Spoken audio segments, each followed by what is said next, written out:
В минувшее воскресенье по всей стране прошла всероссийская спортивная акция «Кросс нации». Ее поддержали почти во всех городах страны, и Мирный не стал исключением. Все образовательные учреждения направили своих юных спортсменов, чтобы соревноваться в быстроте и выносливости. Тему продолжит Роман Муконин.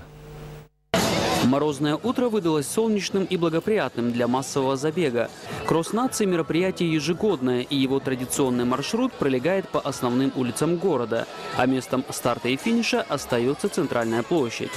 Первые лица города и района лично приветствуют всех участников акции. Занимайтесь физической культурой, спортом, бросайте курить, а то у нас молодежь идет на бег и курит. Позорище. Вот. И приходите в спортивные залы, сооружения, катки.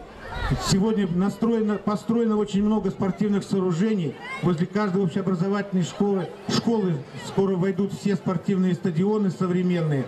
Поэтому заниматься есть где. Приобщайтесь к здоровому образу жизни. Все образовательные учреждения города направляют для участия в забеге своих лучших спортсменов.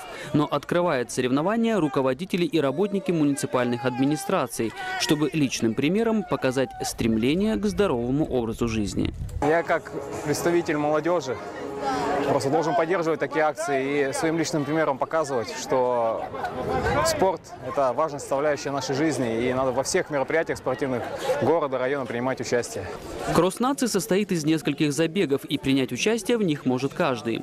Для большинства учащихся такие мероприятия носят, как говорят, добровольно-принудительный характер. Но именно в такие моменты опытные тренеры присматривают себе будущих чемпионов. Ведь мало кто знает о своих реальных физических возможностях, пока не проверит их на деле. А вот опытному наставнику не составляет труда определить перспективного спортсмена. Такого принципа подбора кадров придерживается спортинструктор «Алмаз Автоматики», чья команда по бегу уже неоднократный призер различных соревнований. Спорт у нас все считают, что вроде так незаметно, на самом деле очень высокий уровень. Брать любые соревнования, есть ребята и девчонки, которые на республике выступают, и неплохо. То есть у нас действительно в мирном уровень приличный. Общее количество участников «Кросса нации» составило несколько сотен, что делает его самым масштабным спортивным мероприятием.